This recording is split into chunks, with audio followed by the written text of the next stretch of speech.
Good morning, everyone. So today we're going to be starting a new lesson on street art. You're looking at a painting by an artist named Shepard Fairey called Progress.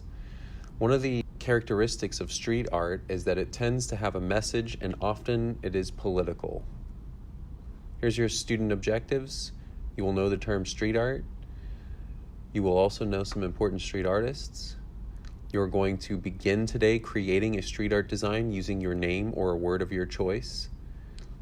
And then at the end, we'll use essential questions to critique our work. Here are some principles of design that street artists often use. Contrast, which is the use of strong dark and light colors. Asymmetrical balance, which means that it is uneven on both sides but still balanced. And emphasis, which is a portion of the art that is the main focus or focal point. So be thinking about how you're going to use these vocabulary words when you're working on your sketches for your design today.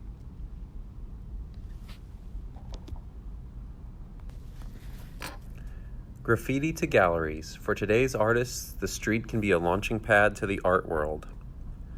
A concrete wall is a blank canvas to some of today's top artists. Graffiti and street art have long been thought of as vandalism. But these artists are seeking to change that view with the work that combines technical skill and fresh, innovative ideas. The art world has taken notice. Anonymous artist. One of the best-known urban artists goes by the name of Banksy. Not much is known about him because he keeps his identity a secret. Banksy's street paintings, like the seated painter above, often feature a distinct style created using stencils.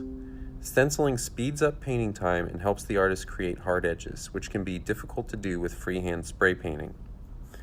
In addition to stenciling, Banksy often appropriates images from pop culture or other artists.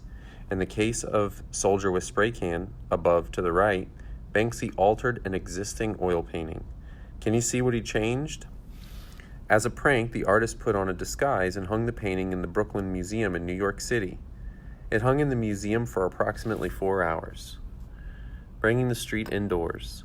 Instead of bringing people to the streets to see his art, Barry McGee recreates the chaos of the street indoors in installations. The centerpiece of One More Thing below and to the top is a 30-foot tall pile of graffiti-covered vans, trucks, and cars. Dozens of televisions playing videos are stacked inside the cars. The walls surrounding the pile-up are covered with bright geometric patterns. All of these elements vie for the viewer's attention in the same way that the neon lights, signs, and traffic of a busy city street do. Bridging east and west. Gaijin Fujita grew up in a mostly Hispanic neighborhood of Los Angeles. His parents are Japanese. Fujita's art combines the street sensibility of the barrio with traditional Japanese imagery.